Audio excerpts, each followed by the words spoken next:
Նիկոլ Փաշինյանը հայտարարել է, որ Հայաստանում իրավակարգի եւ սահմանադրության լեգիտիմության շղթան խաթարված է, քանի որ նախկին հանրաքվեների արդյունքները մշտապես կասկածի տակ են դրվել։ Նրա խոսքով դա առաջացրել է վստահության պակաս պետության ու քաղաքացիների միջև։ Փաշինյանը ընդգծել է, որ իրավիճակից դուրս գալու միակ ճանապարհը ժողովրդի կողմից նոր սահմանադրության ընդունումն է, որը պետք է վերականգնի իրավակարգի լեգիտիմությունը, նշելով, որ նախատեսվում է ներդնել երդվյալ ատենակալների համակարգ եւ շարունակել դատական բարեփոխումները հանրային վստահությունը բարձրացնելու նպատակով։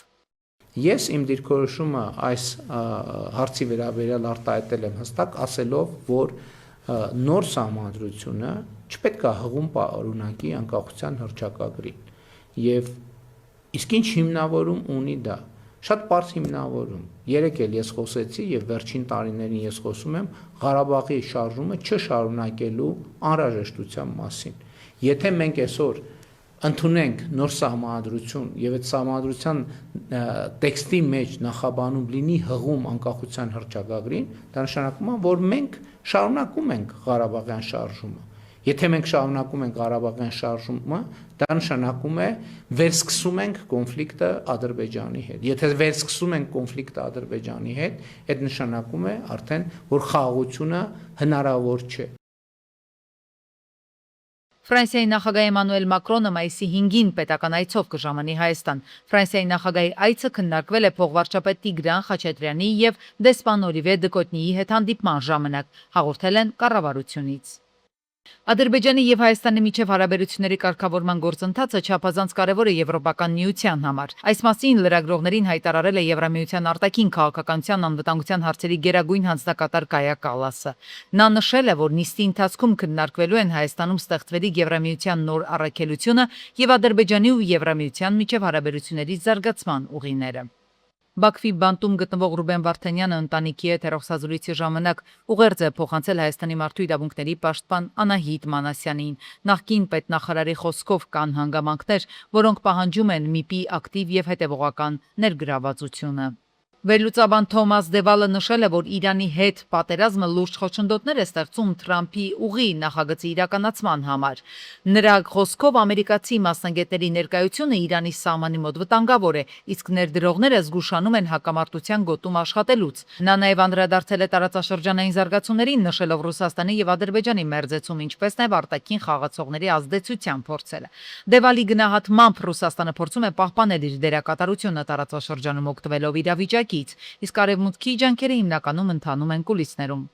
Transparency International հակակոռուպցիոն կենտրոնը հրապարակել է դատախազության նախորդ 3 տարիների գործունեության զեկույցը։ Չնայած դատախազության անկախությունն ու ռեսուրսները բարձր են գնահատվել շուրջ 70%, զեկույցում քաղաքական ազդեցության ռիսկերի վերաբերյալ լուրջ մտահոգություններ են արձանագրվել։ Մասնավորապես ֆիքսվել է գլխավոր դատախազ Աննա Վարդապետյանի նախկին սերտ աշխատանքային կապը վարչապետ Նիկոլ Փաշինյանի հետ եւ նշվել, որ դա խորացնում է քաղաքական կախվածության ընկալումը։ Կոռուպցիոն գործերի 66-ից 80%-ը կարճվել է, մեծ մասը արդարացնող հիմքերով, ինչը վկայում է նախաքննության որակի համակարգային խնդրի մասին։ Հակակոռուպցիոն հետապնդումների մակարդակը կազմել է 13%, իսկ հանրային հաղորդակցությունն ու հաշվետվողականությունը ցածր մակարդակի վրա են։ Ապօրինի ծագում ունեցող գույքի բռնագանձման վարչությունում իրականացված ուսումնասիրությունների գերակշիռ մասը մեկնարկել է ոչ սեփական նախաձեռնությամբ։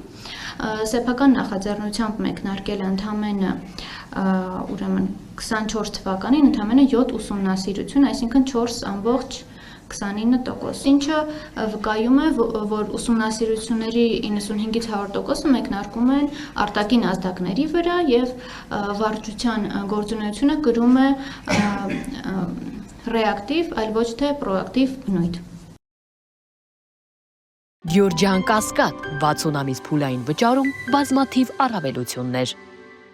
Երևանի ավականու նիստի օրակարգում ընդգրկված է եղել մի շարք փողոցների անվանակոչման հարցը։ Առաջարկվել է Ամիրյան փողոցը անվանակոչել Պապ Թագավորի անունով։ Առաջարկում եմ Երևանի ավականու 6-րդ նստաշրջանի հերթական նիստը գումարել 2026 թվականի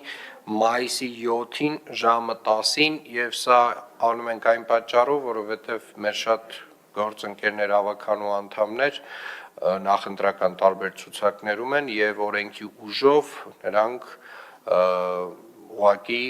չեն կարողանալու մասնակցել նախընտրական քարոզարշավի գործընթացում ավականու նիստին։ Պետական անտառների, անտառային հողերի եւ բնության հատուկ պահպանվող տարածքների պահպանության կանոնների ապահովումը ու նշյալ տարածքներում հրդեհային անվտանգության նկատմամբ հսկողության իրականացումը վերապահվելու է էկոպարեկային ծառայությանը։ Նախագիծը հանրային քննարկման է ներկայացրել շրջակա միջավայրի նախարարությունը։ Իրավական ակտի ընդունման անհրաժեշտությունը ըստ պաշտոնական հիմնավորումների բխում է էկոպարեկային ծառայության լիազորությունների իրականացման ապահովման անհրաժեշտությունից։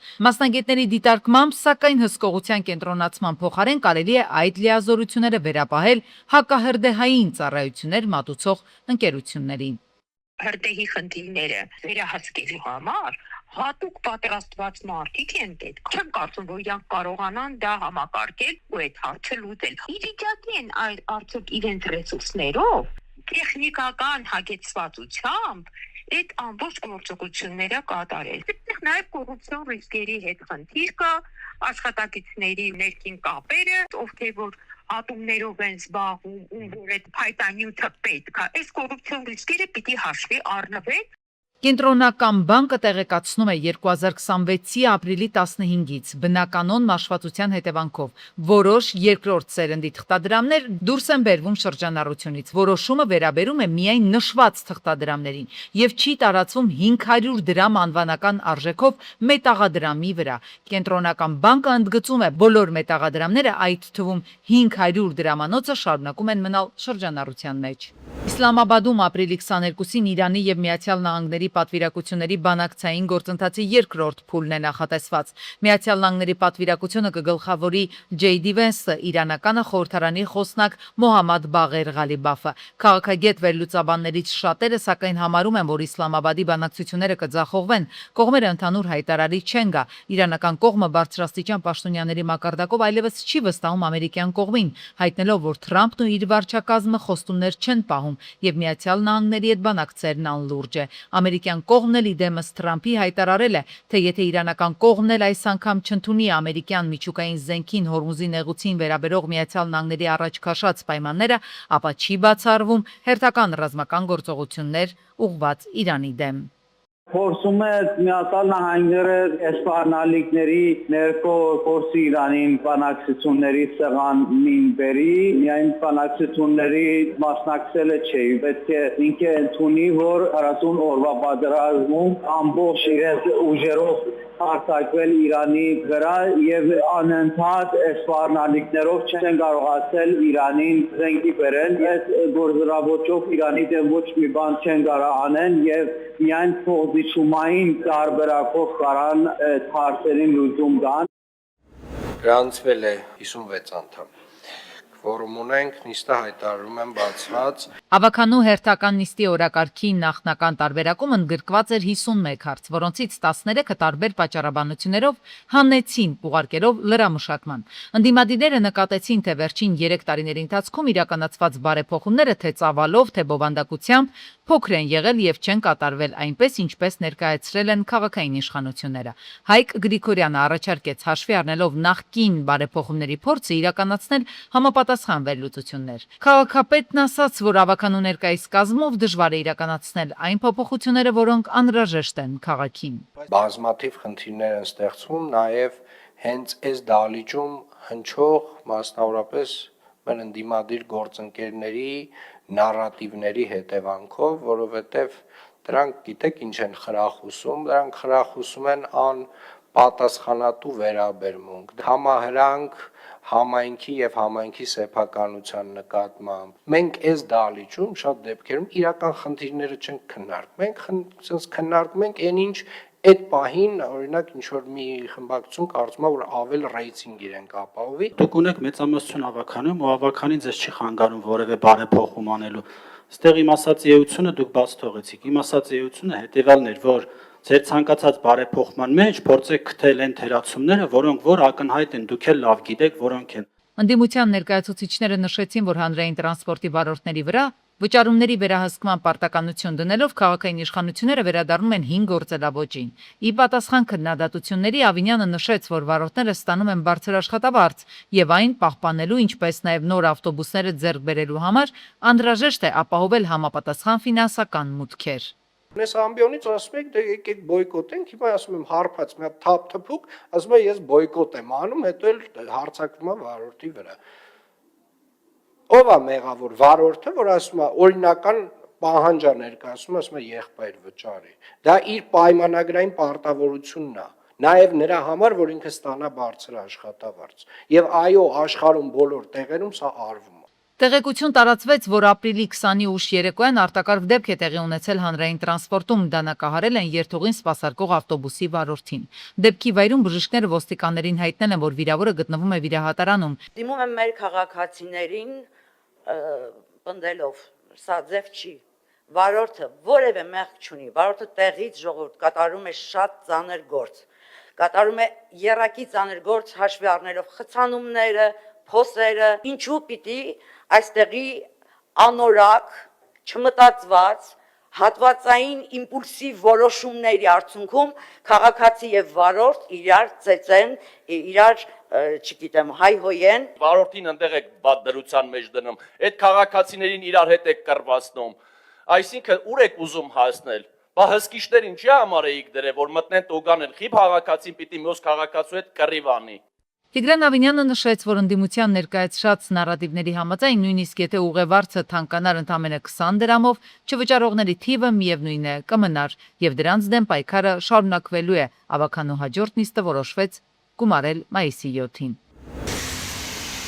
Մայրաքաղաքում ապրիլի 20-ին ուղևորը դանակահարել է թիվ 8 երթուղին սպասարկող ավտոբուսի վարորդին, 44-ամյա Արսենին։ Նա տեղափոխվել է Արմենիա բժշկական կենտրոն, իրավապահները պարզել են, որ վեճ է ծագել, իսկ ուղևորը եղել է ոչ սթափ վիճակում։ Մյուս բոլոր հանգամանքները պարզելու համար միջոցառումներ են ձեռնարկվել։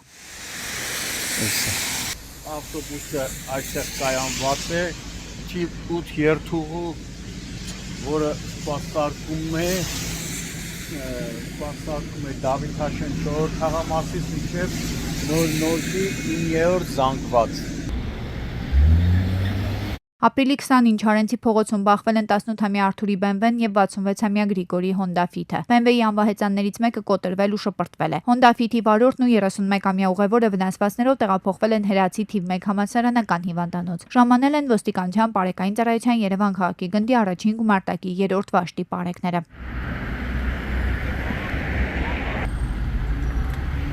Նույն օրը Դավիթ Բեկ եւ ազատամարտիկներ փողոցների խաչմերուկում բախվել են 36-ամյա Արտյոմի Lexus-ը, 29-ամյա Աշոտի Toyota-ն եւ 34-ամյա Հայկի Hyundai Sonata-ն։ Մեկ հոգի տեղափոխվել Էրեբունի բժշկական կենտրոն, տեղում էին ոստիկանության բարեկային ծառայության Երևան քաղաքի գնդի առաջին գումարտակի 3-րդ վաշտի պարեկները։